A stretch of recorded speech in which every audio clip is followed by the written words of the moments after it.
Hi, ayan, nag-ready ako for magmamarinate ako ng pero dito ko muna nilagay kasi bawal eh. So ito, nagmarinate ako ng bangus.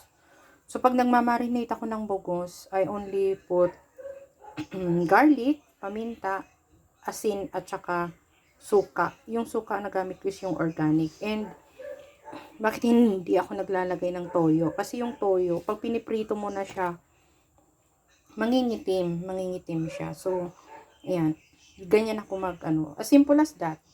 Ganyan lang. And, syempre pinili ko yung malalaking bangus because of this. O, diba? O, diba?